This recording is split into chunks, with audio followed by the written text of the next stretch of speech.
Hey everybody, this is Inferno11. I just got done passing out all the posters and shit, so I'm now back at my apartment, and I am now ready to do the video that I did once before that apparently I didn't have the voice audio for, so yeah, the audio wasn't recording. So, long story short, the title of the video says, "Is lightsaber dueling practical?" I can't answer that question because it's lightsaber dueling is an aspect of sword fighting, and so the real question that you need to ask is sword fighting practical? And that's actually a very difficult question to ask because is sword fighting practical? Well, that depends. Like, for example, I actually used this same setup in the demonstration, or in the other video, and I screwed it up. So, this is a spoon, right? And I have to hold it together because I actually broke it off in the other video, but this is a spoon. Is it practical? It serves its purpose. So does sword fighting. This is still the head of a spoon. Is it practical? No. Why? Well, I mean, it'll still serve its intended purpose. It'll still scoop things up, but it's not as useful now.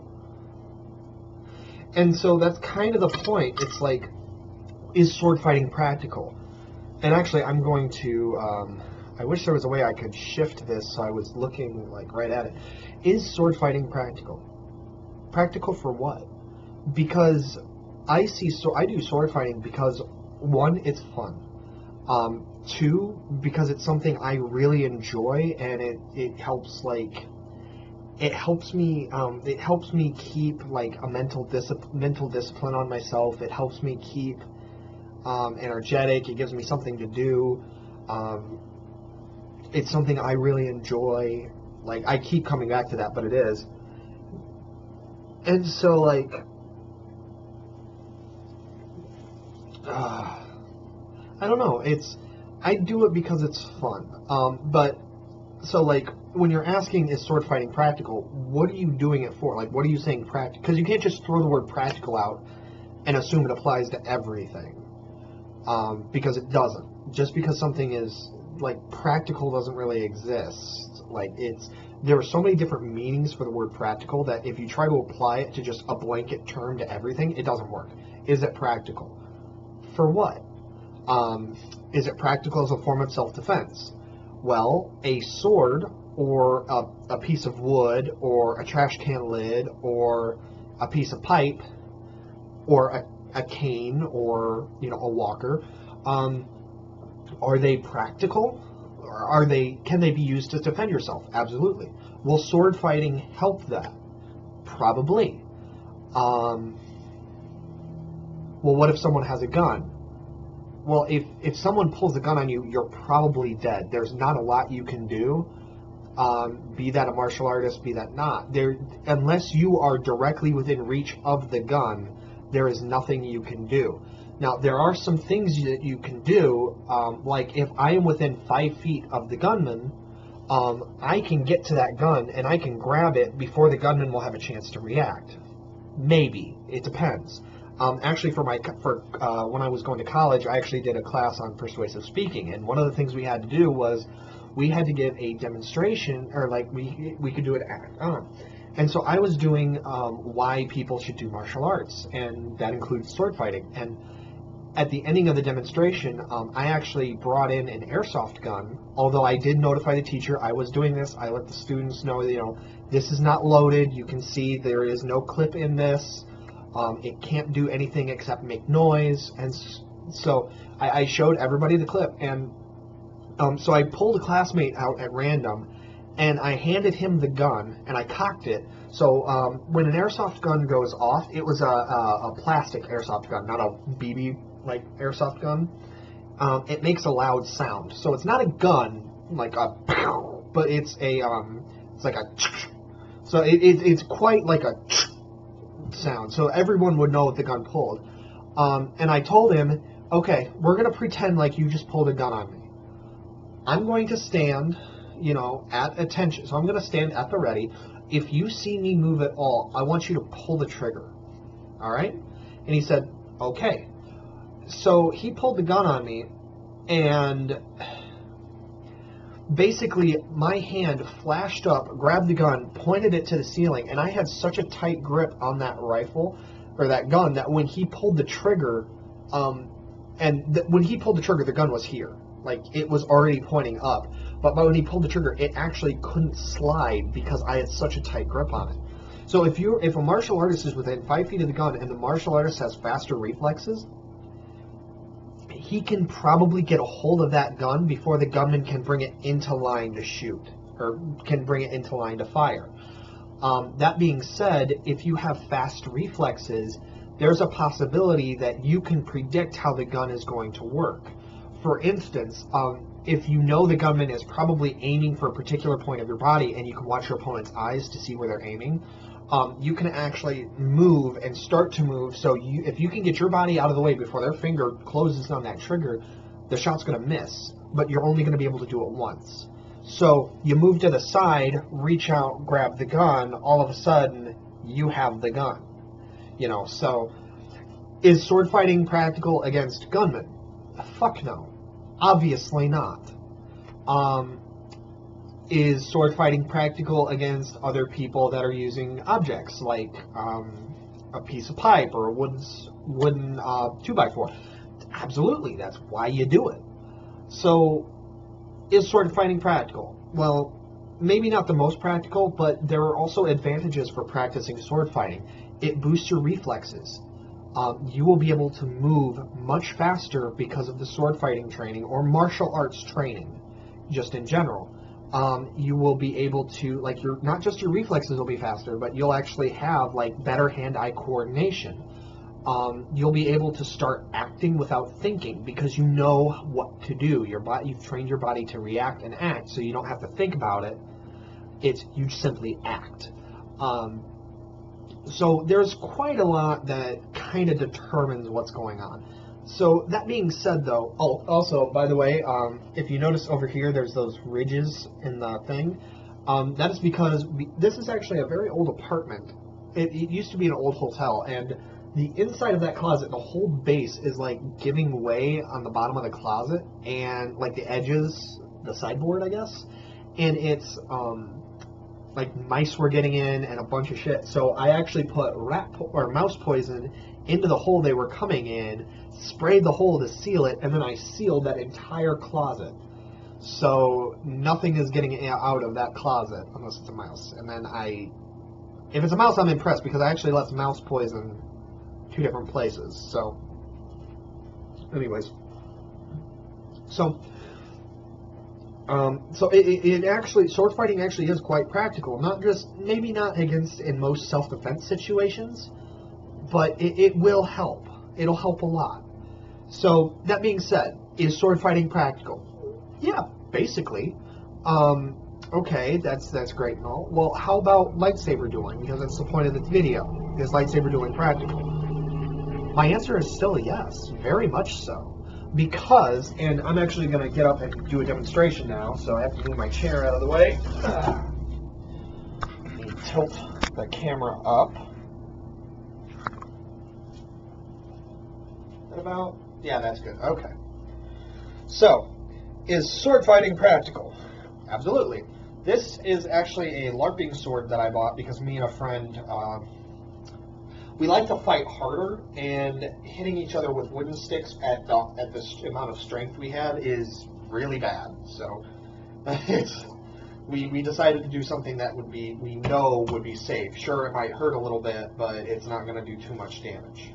So, typical sword fighting, I'm a one-handed fighter, so I prefer to fight with one hand, but I will switch to a two-handed grip, and if an opponent is stronger than I am.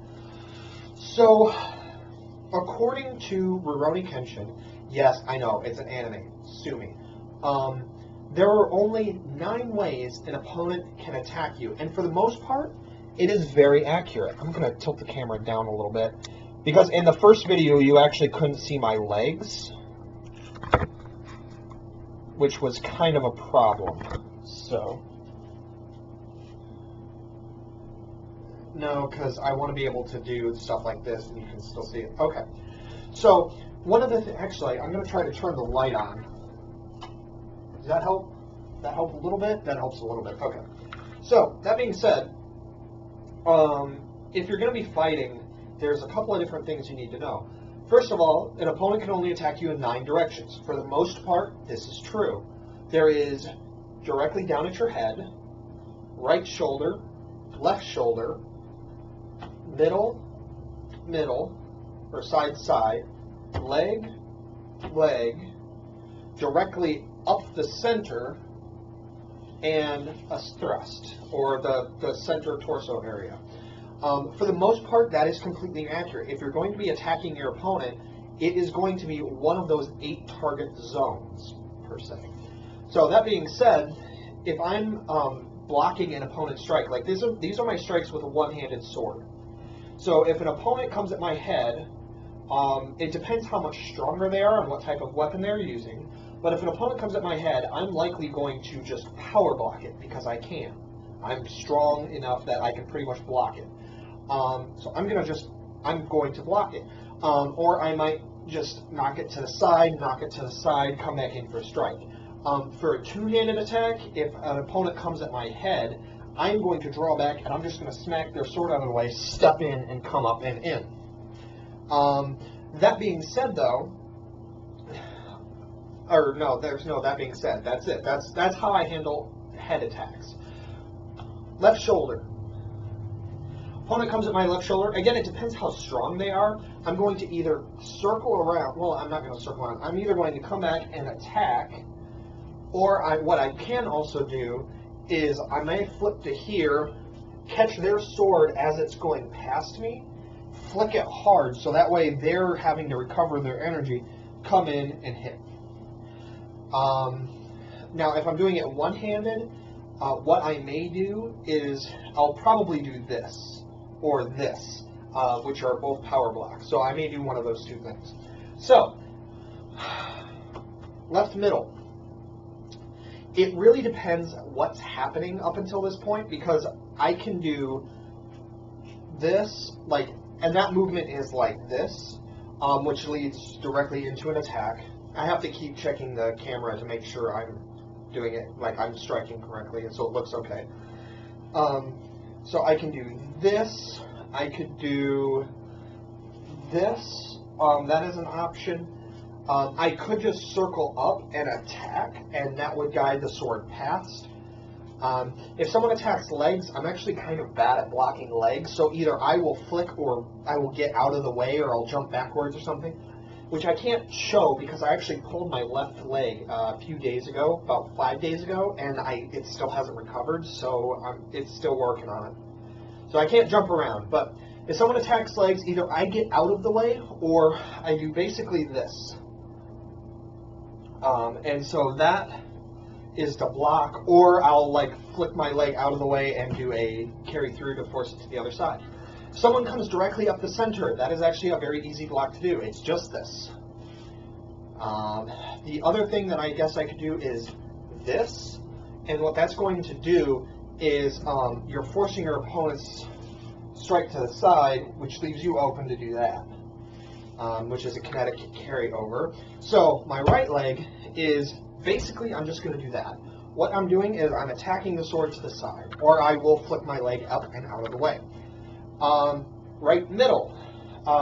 This one is, because I'm a right-handed fighter, this one's a bit more difficult. What I will typically do is I'll either intercept the sword, I'll catch it. So if you're coming directly at me like that, what I would end up doing is probably something like that, or like this, something to stop your sword from actually hitting me, but not stopping you either.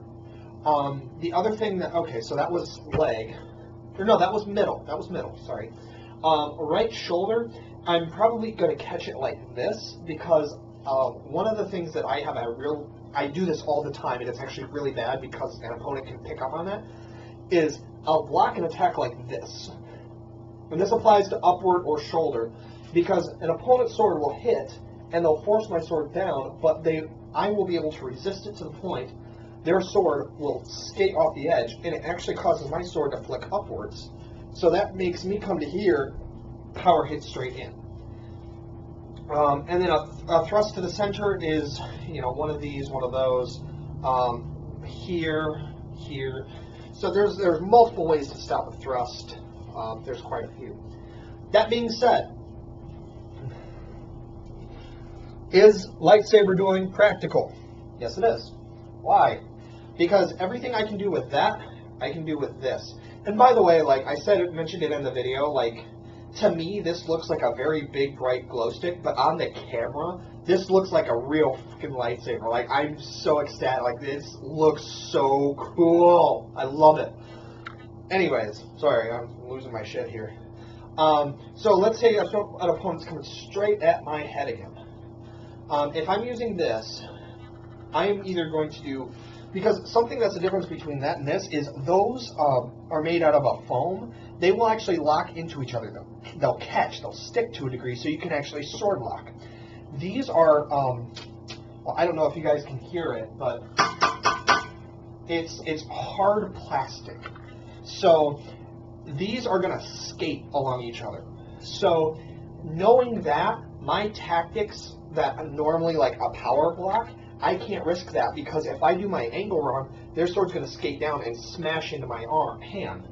Which, while it's not going to actually cut it off like in the movies, if you're dueling, like we consider that you lost your hand. More importantly, though, it's going to hurt like hell. So don't do that because I don't spar with armor. I know how to spar safely. I teach my students how to spar safely. Don't do it. Now, that being said, so if an opponent is doing a, well, I'm going to do legs and then I'm going to tilt the camera up so you guys can see better. So if an opponent's attacking my legs, I'm still going to do this. I'm still going to do this. Or I'll get out of the way. That doesn't change at all. Okay, so now I'm going to tilt the camera up a bit. There we go. Okay. So, now that being said, if an opponent comes directly at my head, what am I going to do? Well, I'm going to either knock it to the side like so, because the circle motion, you have to understand, it's not just being flashy. And a lot of people I see criticizing lightsaber dueling says, well, it's so flashy. And what a lot of people don't realize is it has to be. Because these skate along each other. That means I have to pay a lot more attention to the kinetic energy of this than I do to that. Plus, these aren't light. These are decently heavy. So if I have kinetic energy built up, that's going to help me and it's going to hurt my opponent. Not hurt, it's going to hinder his movements. So, I said I was going to do that. So, yeah, I could just do that, but the time it takes me to pull back isn't good because you're telegraphing what you're going to do. Your opponent can counter. That being said, though, if you do this, what you're doing is you're applying. So, I forgot what I was actually talking. I think I was doing a head. Yeah, I was doing a head.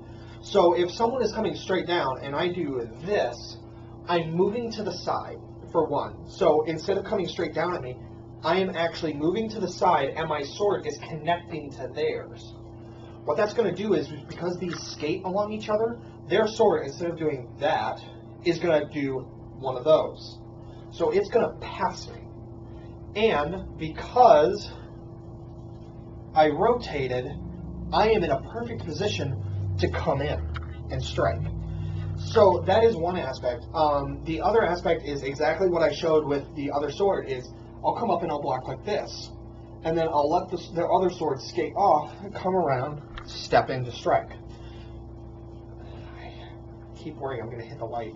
So, so shoulder and shoulder. Shoulders are a little bit different because the lightsaber is a different tool than what that sword is. These skate, as I keep saying, so the mechanics of how my blocks work are going to change a little bit, but overall they don't change. So shoulder or shoulder, what I'm going to do is, let's do right shoulder first. I am probably, if I'm in a ready stance, which, I mean, I have a few different stances. I actually prefer, let me think. Yeah, okay, so, well, it went really fuzzy there. I actually prefer this, and my sword is in a low guard. It's doing this, but at my hip. And so an opponent does, it gives the illusion that I'm open, but I'm actually ready to strike. So an opponent comes in at my shoulder, I'm going to come up, knock it to the side. I'm going to actually guide the sword past me. But the way that I'm going to do it is, sword comes in, I'm actually going to go to do the block, but instead of actually blocking it, I'm going to turn it, come up and do this, which then leaves me free to step in and slash. Because I'm doing the block, so even if my timing is off, I'm still blocking the attack. But I can choose to either flick it past, come in and attack, or I can choose to block, let it come down, strike in. So there's a couple of different ways you can do that. Left shoulder. This one's a little bit different. I might do this, and what I'm doing is I'm actually catching the opponent's sword and guiding it past. And that leaves me free to do that. The other way that you can do it is the exact same way I showed with the other one, which is attack comes in, just that, where I'm starting a circle motion to catch the sword, guide it past, and strike in. Middle and middle, I don't know why it keeps buzzing out. Maybe I'm moving too much. Middle and middle, these are going to change a little bit depending on your fighting style. I can do this, I can do this, I can do this, I can do this, that. So there's a lot of different ways and angles to do that. Legs don't change, like I said. A thrust straight up the center, I'm either going to do this, that, there's a lot of different ways again. And then a thrust actually isn't going to change at all. What I would probably do is this, where I'm going to bring my sword down, around, up, and strike. So my attack, or my block, becomes a strike. So, as you can see, I just showed you, my sword tactics and my lightsaber tactics really didn't change. They're basically the same thing. So, yeah. So that's lightsaber dueling. In a nutshell, is it practical? Absolutely. Because ultimately what it comes down to is, it doesn't matter what style you practice. It doesn't matter what tool you use. If you are faster than your opponent, that determines who wins. All the old kung fu movies about how how masters are so powerful and they're so strong. It's because they're able to move so much faster than their opponent, that they are able to just react without really needing to. It's insane. So, is it practical? Absolutely. It's a good form of self-defense, because you can grab just about anything and turn around and use it. It'll help build hand-eye coordination, which is always helpful. It'll help build your reflexes, again, always helpful. So, I mean, it is helpful. It is good to do. So that covers lightsaber dueling. Is sword fighting practical? Is lightsaber dueling practical? Sure it is, if you're using it for actual, sword fighting. So, thanks for watching, guys. I'm going to upload this in a bit. I wanted to cover something else, actually. So, I will see you guys in just a bit. So, thanks for watching. I'll see you in the next video.